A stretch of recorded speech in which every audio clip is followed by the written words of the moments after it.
It doesn't mean and change the gospel until people like what you're saying. Spurgeon had a good saying. He said, remember, whatever you win them with, you have to keep them with. So whatever you decide to style the gospel around, you better keep doing that. If you've made the gospel a form of entertainment, well then discipleship will need to be a form of entertainment. Worship will need to be a form of entertainment. If you've tried to make the gospel cool and the latest thing and really hip and exciting, well, you need to keep doing that. What you win them with is what you've got to keep them with. Paul gives us the biblical model. And I think what we have here is a beautiful picture of a man who was allowed to do so much, but kept holding back his liberties out of respect with those he wanted to reach, trying to be as relatable as he could without compromising the message. So I think that's just something I'd like to kick off with. And we often get questions about how do you reach Jewish people, and what do you do and what do you not do? And so one of the things to maybe just begin with is to say what we don't try to do is to pretend that we are Judaistic, that we are rabbinically Jewish. We do want to show Jewish people that Christianity is deeply rooted in the Hebrew Scriptures. We want to show them that Christianity is the true fulfillment of the Abrahamic covenant, that the new covenant has come in Christ, that Jesus is the Jewish Messiah. We do want to show them that. However, we're very careful about trying to adopt the symbols or some of the particular traditions that are rabbinic and styling them now as Christian. Usually that has the opposite reaction of Jewish people becoming quite sensitive to what they perceive as deception, as a kind of a missionary tactic to pretend that we are something we're not. So 1 Corinthians 9, and I think a beautiful example of how to do ministry to Jewish people. Again, just a recap of what we shared this morning. New Covenant Baptist began in 2003. It was originally just a fairly smallish church, and most of what was done to bring Jewish people in was Bible studies at home. There were a few retirement centers where meetings were held. The Framptons, as a family, were a singing family, and that was a great addition as they would sing, and a lot of the folks would come to listen to them. And these formed a lot of initial bridges that brought people in. But over time, people began coming to the church for what it was, which was a place of worship, a place of preaching, a place of discipleship, a place of fellowship.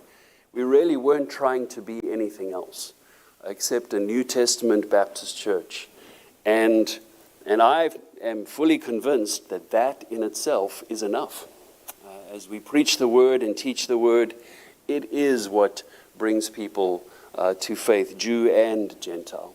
So maybe with that, so we can take some questions. I know Erin would also be happy to field any questions. I forget the really important stuff. She remembers all of that. But I'd be happy to talk about these, as well as even maybe some of the objections that you might have faced sometimes. Perhaps you've spoken to a Jewish person or contacted someone or even online, and you've experienced objections from them to Christianity. We can talk about those, as well as just general questions about life in South Africa and ministry, the church itself, New Covenant Baptist, all of those things. Be happy to take some questions now. Yeah.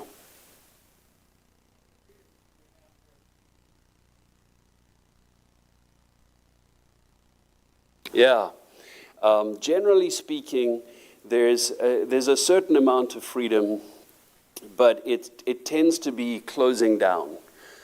So there's an intern in our church who works for us, and one of the first things we got him going was on schools. And he approached a number of the schools and offered to preach, to teach, to do whatever they wanted him to do to speak to the children. And the reactions were very different. So some of the schools just said to him, no.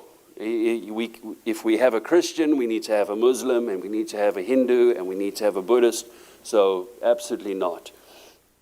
Others of them said, sure, okay, come and teach the children on Thursday morning, and you get 10 minutes and you can talk to everybody. And he had a limited window where he could do that. So it can vary. Prisons is similar. Usually it's a case of who you know and who you get to get in with. But there are a number of prison ministries that are active, that have a lot of interaction with prisoners. But we're finding more and more a growing hostility to Christianity. Definitely a hostility to what is perceived as Western Christianity. And so more and more, one's seeing, at least from the high echelons of government, an attitude of general disdain for what they perceive as Western evangelical Christianity. That's starting to close down. Missionaries are finding it harder to get visas into South Africa. That's becoming more and more difficult. So we're seeing a kind of a pan-Africanism, African nationalism that's growing, and with that, the sentiment that Christianity is a white man's religion, and therefore it's for others, and it's colonial. That sentiment is definitely growing among some of the African intelligentsia. So that's affecting things like prison ministries, schools, visas, and just Christianity in the civil domain. We're seeing less of it, I would say. Yeah, good question. Yeah. Other questions? Yeah.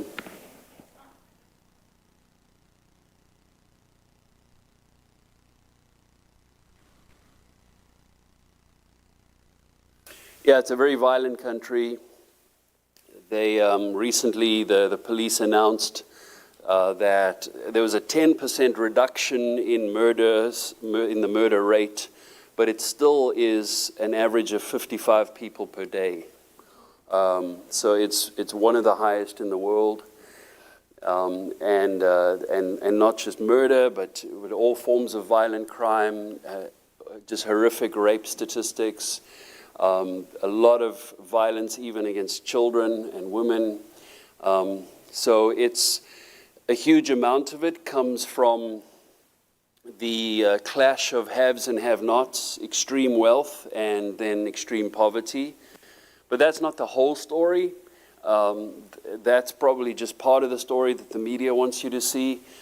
I would add to that the issue of fatherlessness. So when there's just been broad fatherlessness, you have young men who grow up without fathers, without any kind of direction. That just creates a society that is rife with gangs, and of course that become prey for crime syndicates. Organized crime has grown in the last 30, 40 years. It's become enmeshed with government. And so it's become more and more of a criminal state where organized crime is now found at almost every level of society. So it has become a far more violent society in terms of that, and targeted assassinations are taking place more than ever before. Crime is definitely rife, one of the highest rates in the world. It's worst in the cities where there's wealth and there's a kind of a hunger for employment, and there's people who are kind of migrating in. We have a huge immigrant population as well from the rest of Africa. So a lot of the crime has also come from some other African nations that have come in and they find themselves unemployed. So yeah, it is a very, very violent society.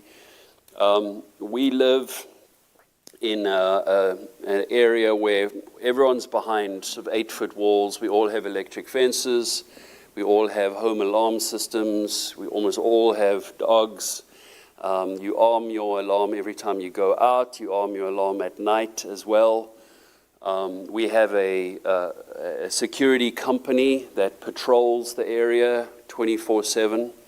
And in fact, that was set up by the Jewish people. It was actually their community Jewish protections group that they then expanded. And as a result of that, in the Jewish areas, crime has dropped by about 90%. So we kind of sleep under a blanket that the Jewish people have provided. It's become a lot safer. We can walk the streets, we can walk our dogs, we can do exercise. It's however, you never really are going to kind of entirely drop your guard, because there's still all kinds of crime. There's driveway hijackings, there's follow home crimes, there's smash and grabs at the traffic lights. So it's become a fact of life, and probably will be for some time to come. Yeah. Good. Okay, yeah, the dowry system. It's known in South Africa as lobola, and it's a system of payment between families when someone gets married. It's the family of the bride negotiates with the family of the groom, and a price is set for the groom's family to pay for the bride. It's still spoken of, funny enough, even though most people are, at least where we are, they're urbanized, they still speak in terms of cows. So they'll say, it's 15 cows or 30 cows, even though no one's actually going to be swapping cows. But they say cows because of the tradition. But the cows actually represent a certain amount of cash. And sometimes, though, they have to clarify, what do we mean by one cow? So they have to clarify what the cash value is of that. And this negotiation process will go on. It's quite an elaborate thing. All sorts of rules of manners and etiquette are to be followed, of who speaks and when and how. When all is said and done, a negotiation is a bit of a haggle. And if the young lady has, for example, gone to college, her price is higher. If she's gotten multiple university degrees, it's even higher. So it kind of depends on her education and all that kind of thing. The funny thing is that from a Christian point of view, one could look at that and say, okay, originally this was an idea of honoring the bride's family for raising her, to put the best possible construction on it. There was an idea of thank you for raising her. Also, in a society without social security and without retirement funds and so on, it was also a way of saying, here's something for the bride's family to live on, because she's now going to become a part of another family, so they're losing a kind of an earner. However, it's become a lot more of a materialistic thing now, and it's become quite crude in a lot of the bargaining. What it often ends up doing for young African couples is it puts them in debt on day one. So instead of them getting married and getting gifts from everyone else, as one expects in Western culture, here you go, here's a blender, here's a fridge, instead they start with a ton of debt, sometimes to the tune of 250,000 rand. That's in US. That's about $15,000, $20,000 sometimes in debt, and beginning that way with even before they've bought a house or anything like that.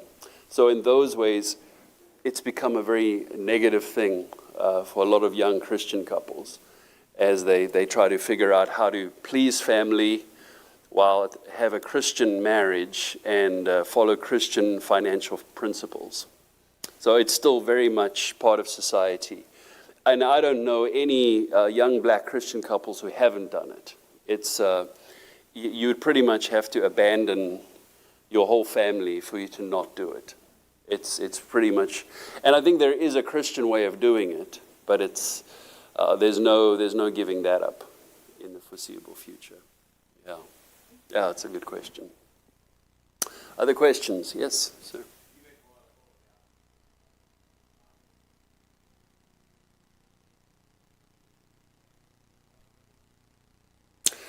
Yeah, I think it's more pronounced in the black culture. They probably are some of the worst affected. Some of that does go back to apartheid. Under apartheid, the mines were set up to have migrant labor, and the migrant labor brought men in away from their rural areas, where they would work the mines for months at a time and be away from the communities with the women and children. And that went on obviously for decades, which produced huge social problems, as you can imagine. Men living separate from wives for months at a time, alcoholism, drunkenness, immorality. So now we're talking something that began in the 1890s through the 20th century. This is now a huge generational problem. Apartheid as well, that created segregated areas. Through some of that created areas that were just rife with poverty. And with that poverty came, all the social problems you get with that. So many of the black communities worst affected. The mixed race community that in South Africa is called colored. It's just the designation for mixed race. People of mixed race descent who typically don't speak any of the black languages. They speak Afrikaans or they speak English. They're also affected by it. There's a lot of drunkenness, a lot of fatherlessness. In the Cape province, those areas have huge gangsterism, the worst in the country. The Asian population, Indian population, and white populations are the smallest populations. They also have fatherlessness. It's not as endemic and it's not as deeply rooted. It's growing, though, as secularism spreads. But it's not as bad as in the black and colored communities. Yeah. Those are definitely the worst affected. Yeah. Good. Other questions?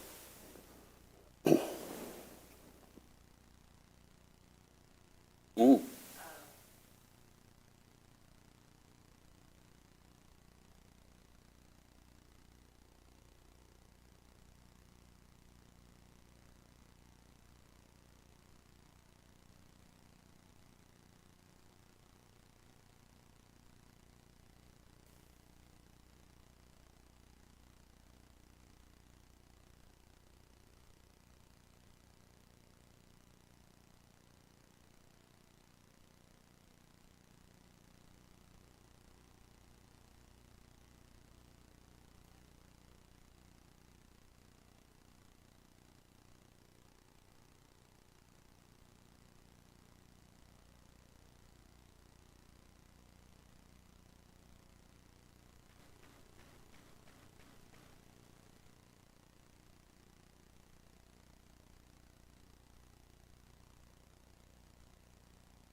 Yeah, I think there's a real, we're not locked down to where we just cannot go anywhere and we're sort of fearing for our lives. I think God has given us enough freedom to just kind of get on with life. Crime is there. It's not as pronounced in our area as it would be were we in a township or if we were in a gangland kind of area. The Jewish areas tend to be old suburbs, quite affluent, quite professional, and so we live in a little bit of a bubble that way, with there still being some dangers that are around. So, as Aaron says, when our daughter Carissa likes to walk, we always tell her to take our fierce Labrador walking, and her saving grace is that our dog has a particular leash that we got when she was a puppy, and it actually turns her nose, which is supposed to stop them from pulling. So if you turn their nose a particular way, they're supposed to follow their nose. That's the theory. But it looks like a muzzle. So everyone sees this Labrador and thinks, this must be a fierce, dangerous animal, which we're fine with. We're absolutely fine with this vision of a fierce Labrador, although she's typically scared of ants, of flies, of the cat. She's definitely not a fierce Labrador, but we're happy for our daughter to walk as long as she has the dog with her. So there's concerns, and you hear about things, and it kind of shakes you. But in the end, as Aaron says, we've got to get on with life, and we've got to, be spent for Christ. We don't want to sound heroic because, it's a pretty normal life of getting up and serving God. But that could happen. That there's danger, there's violence. It's everywhere. But we're thankful for the space that we have to serve the Lord, and we look forward to the kingdom when there won't be any crime. So, yeah. Yeah, great question. It's growing. And the problem is that the media in South Africa is very Muslim influenced.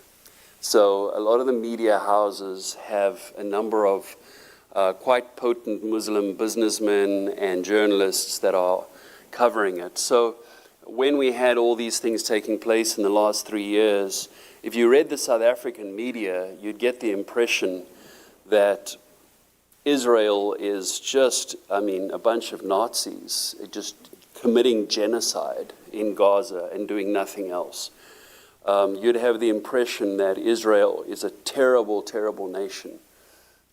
Even after the October 7 attacks, one of the ministers got up there and basically said, what else would you expect Hamas to do after the way they've been treated by Israel? So that kind of sentiment is definitely present. You may know that the South African government was the one that took Israel to the International Court of Justice. They filed the case accusing Israel of genocide. So they were kind of front runners. And much of that has to do with the fact that the current government, the sort of ANC controlled, the ANC is the majority party in South Africa. They're historically communist and allied with Russia, China, and Iran. And after October 7th, one of our ministers actually flew to Tehran. And everyone was going, why is she going to Tehran? And the answer was to get her orders. And so South Africa is very much in the playbook of some of the world's worst bullies and worst regimes. For that reason, the narrative that comes out of South Africa is very anti-Israel, very pro-Hamas, and so that kind of language is spreading. The Jewish community pushes back against it. They take people to court, they make statements. The chief rabbi of South Africa continually puts out sort of YouTube videos, and they push back against it. But there are 50,000 people in Johannesburg, about another 20,000 in Cape Town, so probably 100,000 in the whole country, a Muslim population of more like 2 to 3 million, and then just a broader population that can be swayed by the media. So we're seeing a lot more anti-Semitism growing, but we're seeing that here too, right? And we're seeing it in the media. We're seeing even, sadly, people who were conservative politically are now being pushed into an anti-Semitic direction. Some of the big conservative talk show hosts who were originally, one would have considered, on the right side of many issues, have now become vehemently anti-Semitic. And I think that's even changing sentiment in the conservative wing as well, which is sad to see. Yeah. So we're definitely seeing that. Yeah.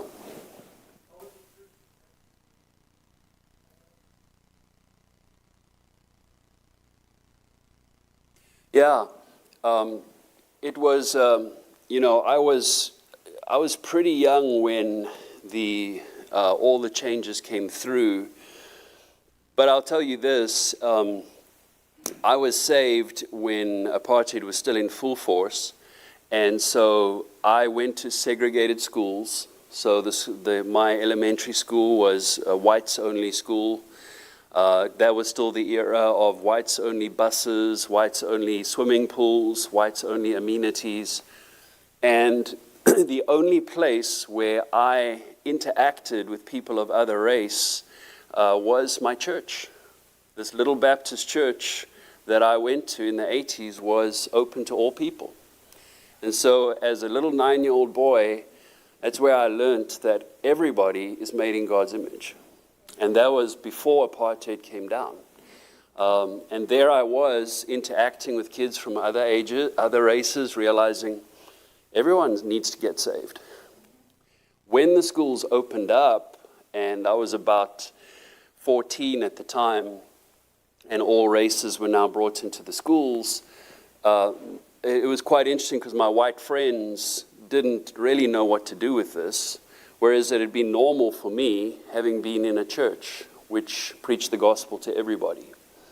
So churches that were solid and biblical and teaching the truth didn't really experience that much of a ripple, because if you'd been preaching the gospel to everybody, then it shouldn't have made that much of a difference.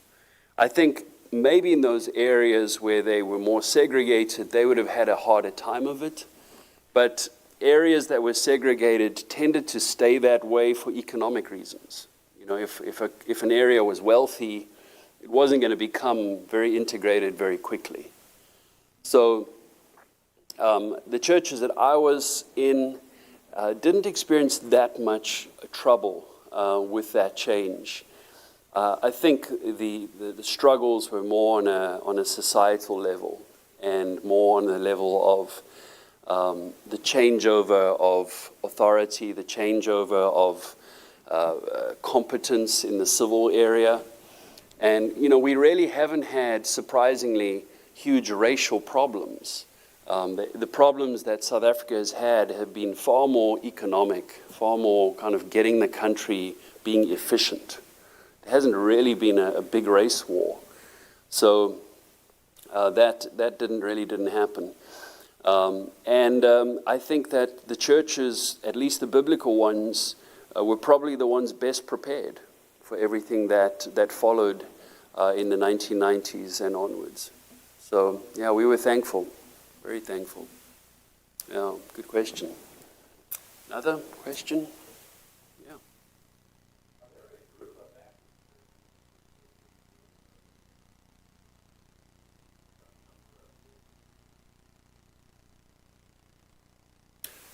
Yeah, there are.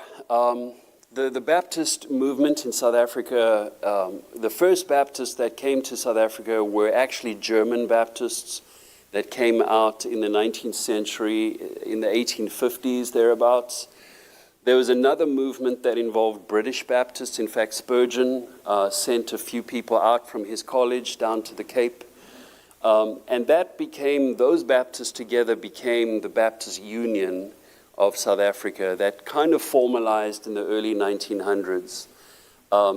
The independent Baptists, the more fundamental Baptists, first began sending missionaries from the US to South Africa in about the very late 60s, early 1970s, and began planting some churches, especially in Johannesburg and in the Cape. And various attempts at networking and at kind of creating associations were attempted. Unfortunately, some people also decided to import their controversies from the United States. So whatever the fight was here, they decided to bless us with the same fight in South Africa. And those very same fights that split fundamentalist churches in America did the same thing in South Africa. So we saw what could have been a lot more fraternity being split over Bible version issues or Lordship salvation or Calvinism, and whatever side you take on that. The problem in the end is some of the contentiousness that came about as a result of those and other issues. So we saw, particularly in the 1990s, churches really fracturing from each other. And today where we stand is there's a sort of a loose network. Some of the more Reformed Baptist churches were better at creating an association, but it hasn't really materialized into a lot. There's churches connected to it, maybe 50 or 60 churches. But South Africa has, I'm afraid, a sad history of a lack of cooperation. And sometimes that has been the missionaries. So we've had missionaries that say we're from a particular fundamentalist school in the US, that here, that school doesn't associate with that school because they're compromisers. And so then that school won't touch that school. And when they come to South Africa, where we're so thin on the ground, I mean, there's like 10 of us, then they say, nope, we don't fellowship with them.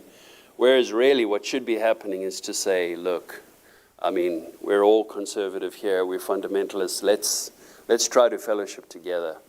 We didn't see enough of that. I think maybe some of that might be happening, but I think those who are trained by the old guard are still trying too hard to be hyper-separatist when they just need to be separatists. They need to know a biblical separatism and apply it rightly and fellowship where they can. So our approach is to take fellowship where we can get it, and that means we look for doctrinal parity, we look for philosophical alignment, and we look for a willingness. Because we can be the same on paper, but if one of us just has a really bad attitude, we just can't fellowship. So we look for, are we agreed on doctrine? Is our philosophy pretty similar? And do we want to? You know, because I want to. I'd love to fellowship with others and collaborate where we can. So we look for that. So we have a small fellowship of like-minded churches that we're together with, probably maybe 5 or 6 or 7. And we've collaborated on a seminary, as you saw this morning, sometimes on some conferences that will be held for youth or for others, some biblical counseling training, some training in preaching. So we'll sometimes do that. Even missionaries who want to raise support might move between those churches. So there is something like that. But it tends to be informal rather than a formalized association. Yeah.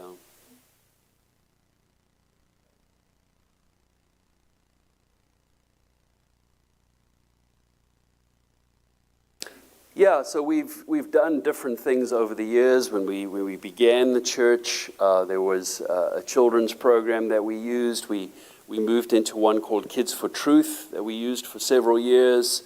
And then we replaced it with a different Sunday school curriculum. So we have used different ones over the years. But we've typically done that on Sundays. And the reason is part of the South African situation is for parents to travel at night on a Wednesday night or a Friday night actually becomes problematic. So you can actually have a real hard time getting all those kids together on a Wednesday night or a Friday night. And so your kids ministry can struggle. So we've tended to focus on the Sundays, which then just means combining it with Sunday school. Camp-wise, there aren't the kind of camp ministries you have here, where you have dedicated campsites that are used by, or at least huge camp ministries. There are some campsites, Christian campsites, not very many. They're shared by a lot of churches, and they'll typically go just for a little weekend or a long weekend in the year. And so there's one that my wife particularly likes. It's she hates it because it's terrifically dirty. And so, so that's the one campsite, and just about all the churches use it. But we don't have, like you have here, where you'll have summer camp, and kids will go for, a good 2 weeks or whatever, or a month. That we don't have, no. So it will be more long weekends for camp ministries. We don't have anything like bus ministries like you have here. Nothing like that. It would be an interesting thing getting a bus ministry in an African context. I think if you had that bus by the end of the day, you'd be lucky. So, yeah. Was there another question? I thought I saw another hand there. So these are great questions. Yes, sir.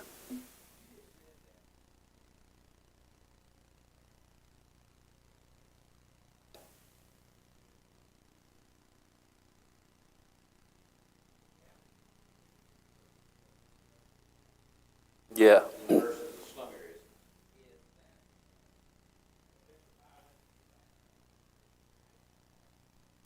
Yeah, so for us, the downtown has become the slum.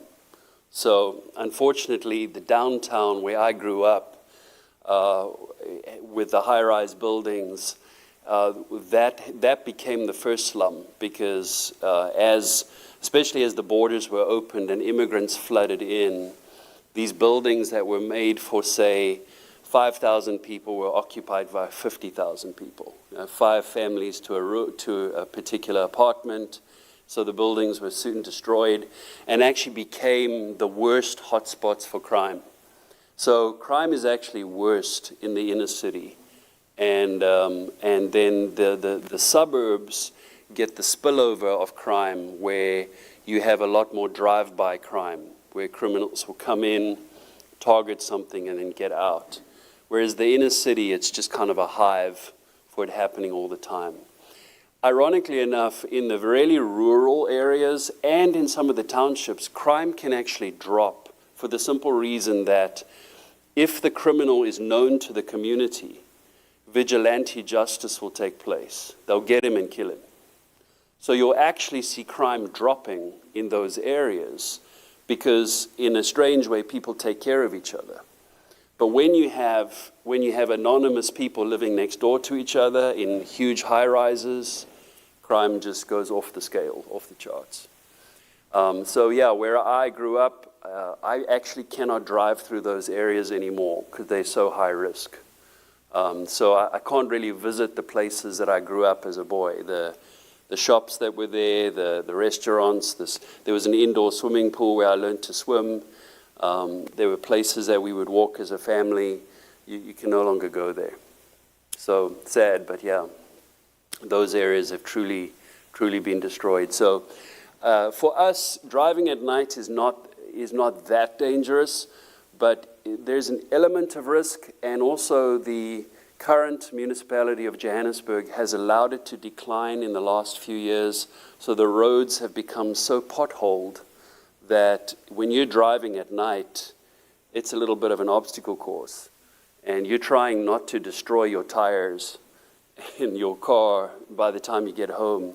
So some of our elderly folk are also just really nervous to say, a stretch from here to here when it's dark, and a lot of the traffic lights are out, so and now you just kind of got to navigate that, and then you got some potholes. It's completely understandable that they would say, Pastor, I would love to be there. It's just harrowing for us to get to church when it's dark, and I completely understand that. Yeah. So, yeah.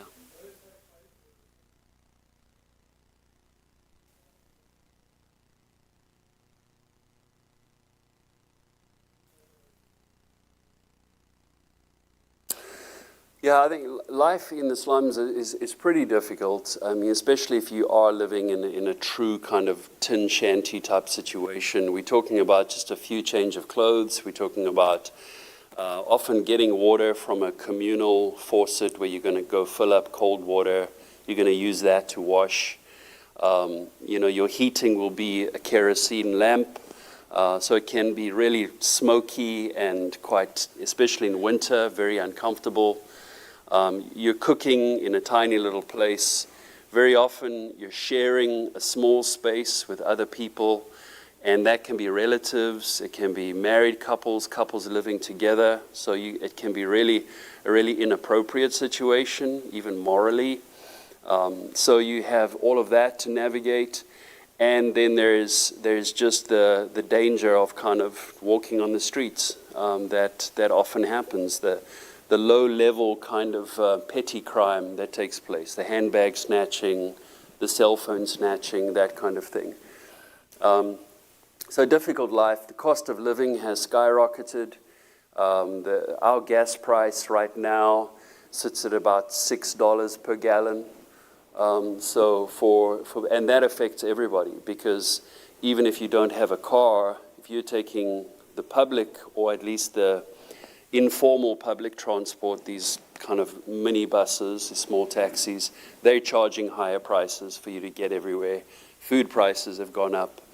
So what the average man can afford is less and less on his already very limited salary.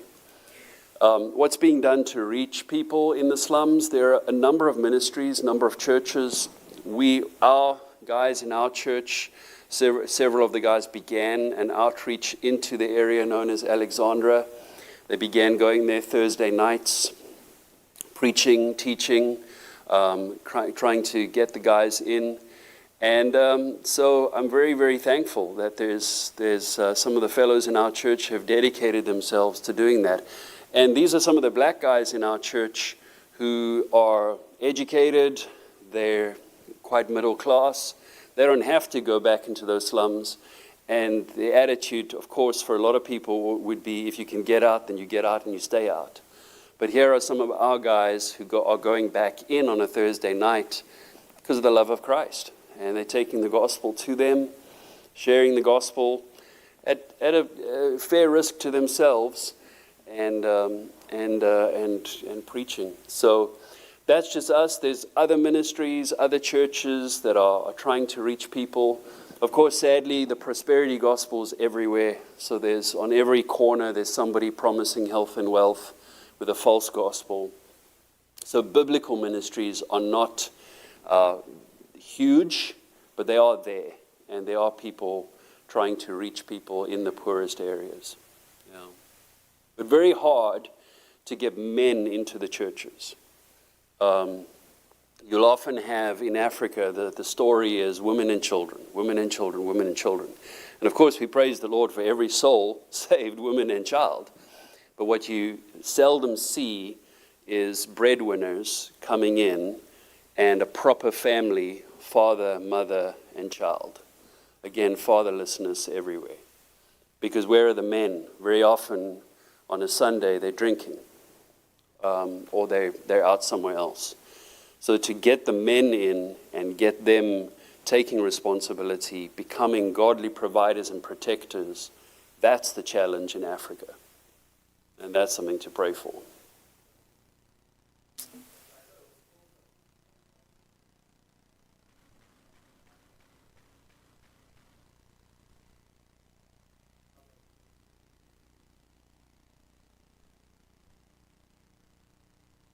Yeah. Yeah. So what happened with that tract was, it was December, and I wanted to preach a series of messages about the birth of the Lord, about Messiah. And so leading up to Christmas, I decided to preach a three-part series using only Old Testament scriptures about Messiah. And so the series was when or where will Messiah come? And so then we looked at the scripture that located him at Bethlehem. We talked about the second message was how will Messiah come? And then we talked about the scriptures that said he'd be born of a virgin. And then the final message was when will Messiah come? And in that we took the scriptures from Daniel 9 that says he must come before Jerusalem is destroyed by the Romans. And the book of Haggai that says he must come to his temple when that second temple is standing. And then we took the scripture from Genesis 49 that says the scepter will not depart from Judah until Shiloh come. And we know the scepter was taken away from Judah, their right to self-rule, their right to use capital punishment in the year 6 AD. So you string those together, and what you have is Messiah has to come between the year 6 and the year 70 AD. And as I preached the sermon, there was an Israeli who was not a Christian, but he had been attending our church off and on. He was connected to some believers in the church. And he'd been coming and he'd been listening to the series. And he came on that day when I preached that final message, the when will Messiah come. And after the service, he came forward and he said to me, David, this is both the best and the worst message I've ever heard. It's the best because you've shown me who Messiah is, can only be Jesus. And it's the worst because it means my old life is over. I can no longer be connected to the old Judaism. And in a sense, he both died and lived that day.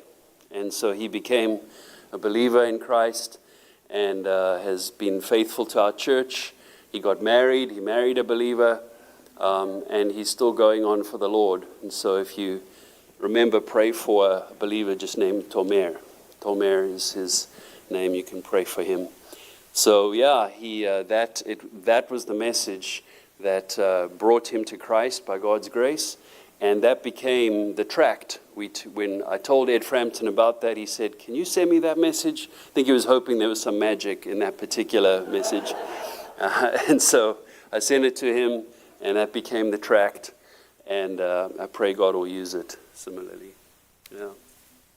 Thanks, brother. Amen. Thank you for your questions. Wonderful questions. Thank you. All right. It's rare that our church is speechless when it comes to questions for especially our guest missionaries. Anyways, glad you're here tonight. We will be taking up again a love offering. If you were not able to give, we'll have Scott's in the back there if you'd like to help contribute. And but what a blessing to have the Bruyns here, and thank you so much for being here and ministering to us. And pray for them as they get ready to head back home on Wednesday. And so what a blessing. So anyways, if you have more questions, you can ask them back there, or make sure you get a prayer card before we leave. That'll be a help to them, and of course, make sure you pray for them as they go. But isn't the Lord good? I think one of my takeaways, in the midst of all the, especially in Joburg, the crime and the struggles that are there, the gospel is definitely present, and it's changing lives. And I mean, if you want to say fight against these issues that are going on, it's the gospel. How do you fight against anti-Semitism? It's the gospel. It all goes back to that. It's Jesus Christ. So what a blessing. All right. So with that, let's go ahead and I'm going to have the Bruyns. If you want to go ahead. Actually, this is kind of what we do normally. Why don't you come up here in the front, Woody, if you want to come and join me.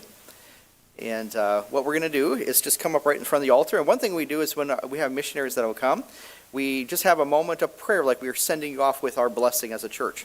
And again, it's been a delight to have you guys here. Enjoyed the fellowship. I'm going to have Brother Woody Bridell say a prayer of blessing.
We have the Bruyn. If you go back to the table, and our folks will greet you out there.